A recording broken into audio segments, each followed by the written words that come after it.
By now, I'm sure you've heard several different speakers at this conference take umbrage with the net zero initiative, and I will continue that objection with a look at the disconnect between the demand for materials to build net zero infrastructure and the uncertainty of supply of those materials. Now, in truth, I seriously thought about titling a talk for the hunt for the unobtainium.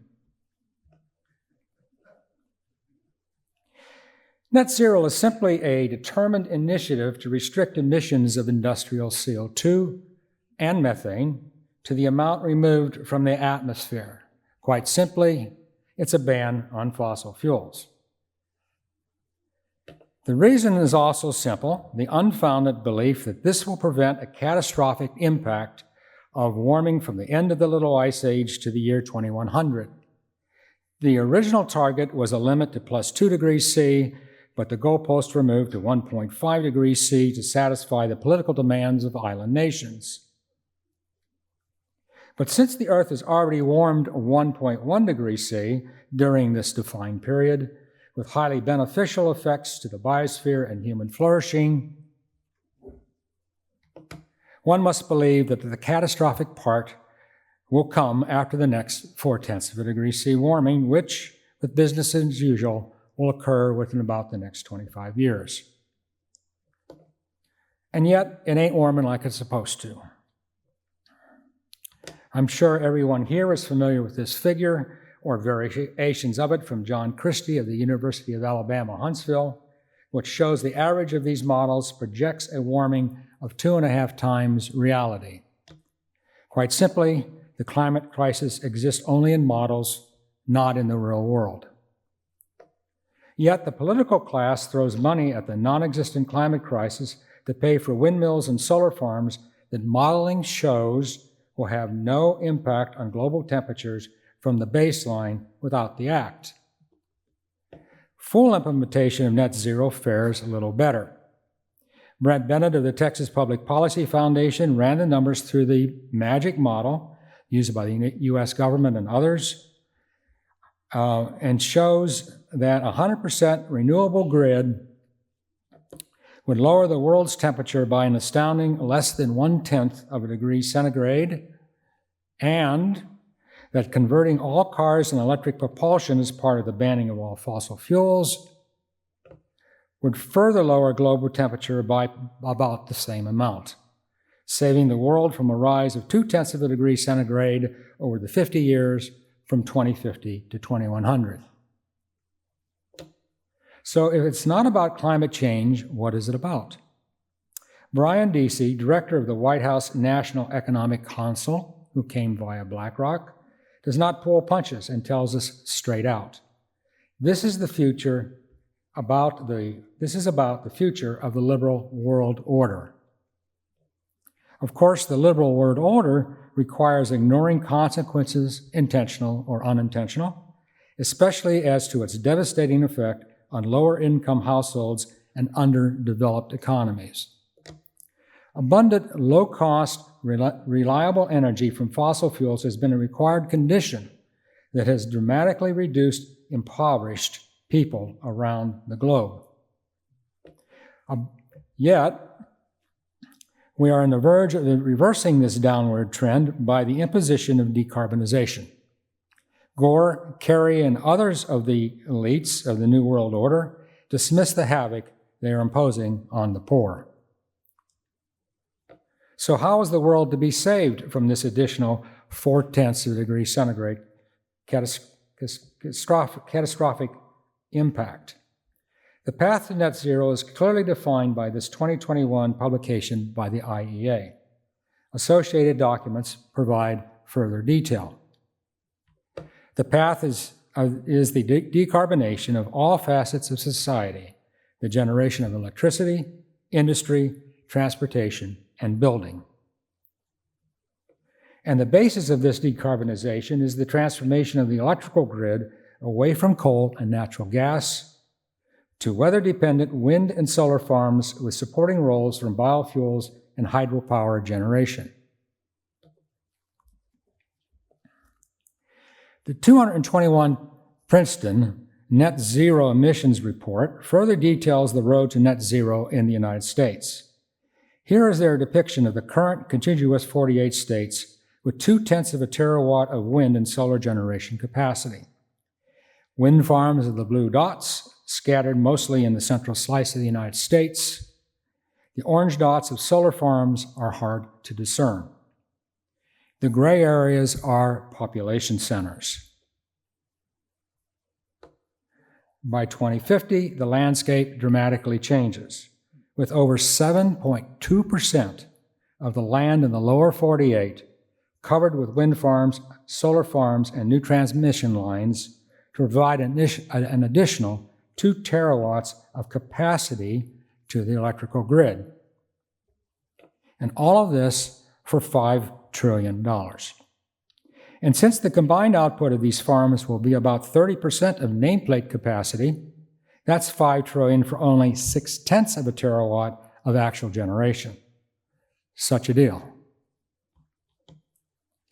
Lower power density wind and solar farms require from about 7 to 15 times more of critical minerals than that needed for the same nameplate capacity of a natural gas power plant. This demand on materials shown here does not include steel, concrete, or aluminum. Very little of these critical materials are now, or likely to be in the next 27 years, sourced from the United States. Here I rearrange that same chart to a vertical orientation so that I can better illustrate the fact that weather-dependent wind and solar farms deliver only a fraction of their nameplate capacity.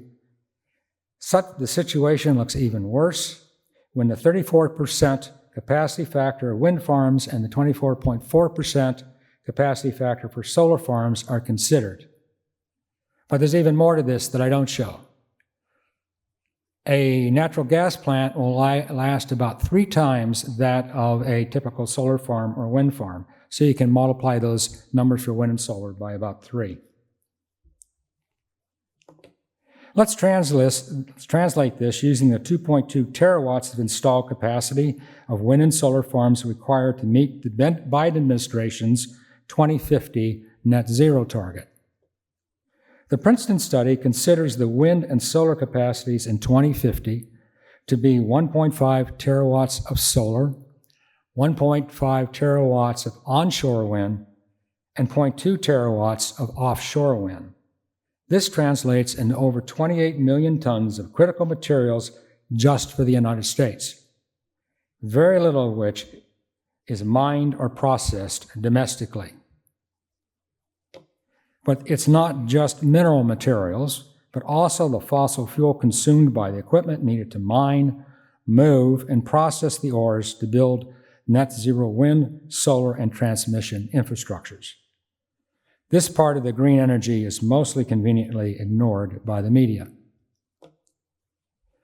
It is the hope of true believers that all fossil fuels must be eliminated from the grid, but it is also recognized that the all-important reliability requirement must be retained during and after the transition.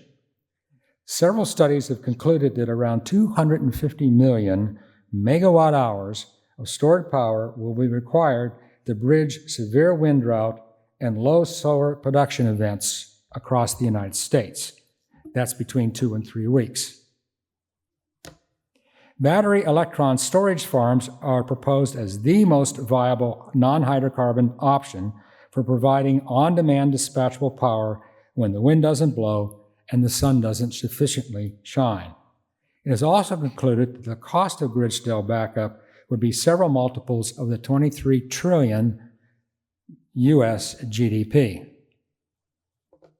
For the globe, that number is even more astounding. Alex Epstein calculates that powering the world with solar panels using Tesla megapacks as backup would require an investment of $590 trillion. Let's shift from electricity generation to electric vehicles, each containing a battery pack of about 1,000 pounds. The material needed for one single EV battery is about 10 tons of lithium brine, to get 30 pounds of lithium, 30 tons of ore to get 60 pounds of cobalt, 5 tons for the 130 pounds of nickel, about 1 ton of ore for about 190 pounds of graphite, and 6 tons for 60 pounds of copper. Add to this about 175 tons of overburden that must be removed using fossil-fueled vehicles, of course. For an all-EV fleet circa 2030, you can multiply this by 100 million per year. So what could possibly go wrong? Most obvious is that the developing world, led by China and India, is not cooperating with decarbonization. Over 277 gigawatts of new coal power capacity has recently been added or is under construction around the world. This added power capacity creates added global demand for coal for at least the multi-decade life of the new coal-fired power plants. The war in Ukraine has injected a dose of energy reality into Western Europe. Others at this conference have discussed this situation, so I won't go into it here, but it is a wrench in the net zero machinery. And yet, there's the geopolitical issue of the supply chain for key materials. The IEA has a whole list of vulnerabilities of critical materials for net zero, beginning with the high geographical concentration of production. It's noteworthy that the United States plays a minor role in the beginning part of the supply chain for these critical materials. It's also evident that China dominates the processing flow for these same materials critical for a transition to net zero. Next on the IEA list addresses the long time from a mineral's discovery to its first shovelful of production. In high regulatory environments such as the United States, 16 years is quite optimistic. The rest of the IEA list includes designing resource quality, growing scrutiny of environmental and social performance, higher exposure to climate risks, security of mineral supply, and recycling, for example, of spent batteries. The list surprisingly does not include not in my backyard. We'll look at a couple examples of this public pushback. Minnesota is no stranger to mining with its vast open pit mining of iron ore. It's also rich in critical minerals needed for net zero, per the USGS having 88% of US and cobalt reserves. In 2019, Twin Metals began the permitting process for underground extraction of copper and nickel ores, which also contain precious metals and cobalt. Their plan would minimize environmental impact. But the Biden administration just nixed the plan a couple of weeks ago to, in their words, protect the nearby Boundary Waters Canoe Area wilderness. So there we have just another example of conflicting interests within our federal bureaucracy. The cracks in blatant censoring are beginning to widen, thanks in a large part to Elon Musk. The opportunity to dramatically increase the public's IQ on things climate and energy is before us. The next slide highlights an example of this opportunity. To quote Mark Mills, Volkswagen calculates that a diesel car emits less CO2 than an EV for the first 70,000 miles it is driven. Fabricating one EV battery entails the mining of 250 tons of rock to secure the minerals needed. The energy used in the mining ecosystem, oil, coal, and natural gas, means that one EV has a carbon equivalent to emitting between 8 and 20 tons of CO2 before its first mile driven. VW's calculation is based on the lower end of this range. The actual depth size depends on where the minerals come from. Moreover, battery carbon debt will be greater in the future because mineral ore grades are decreasing, requiring mining of more rock, which means using more energy. Realistic scenarios could lead to an EV emitting more total CO2 than conventional cars during their lifetime. The bottom line is that green energy isn't carbon-free, and there's no such thing as a zero-emission vehicle. The public is becoming more aware of environmental conflicts, such as the green versus green phenomena, as exemplified by the Twin Metals mine. Here's another such conflict. That's 7.2% of the lower 48 land area that is slated to be covered with wind and solar farms just happens to predominantly overlay the central flyway of North America for migrating birds and bats. Among birders, the kill from wind blenders is well known. Any individual responsible for killing a raptor would be heavily fined, but a wind farm owner is essentially given a pass. And the proposed wind farms offshore of the U.S. East Coast would be in the path of the highly endangered North Atlantic right whale, with an estimated population of less than 350 individuals. At least 15 large whales have washed up on the East Coast beaches since the 1st of December, adding to a trend including a die-off of 174 humpback whales that began 7 years ago, coincidentally when the offshore surveying of wind farm locations began. This humpback apparently died from a boat strike, and to be sure, correlation is not causation, but many find the wind industry guilty until proven innocent. Robert Bryce shows the rural backlash against wind farms. This initiative is causing some politicians, at least, to begin to factor in the wishes of their voter constituents when making policy decisions. Bryce has similarly summed up the pushback on solar farms in the United States. This objection is increasing. One would think that the sheer cost of net zero would cause a pause in Congress.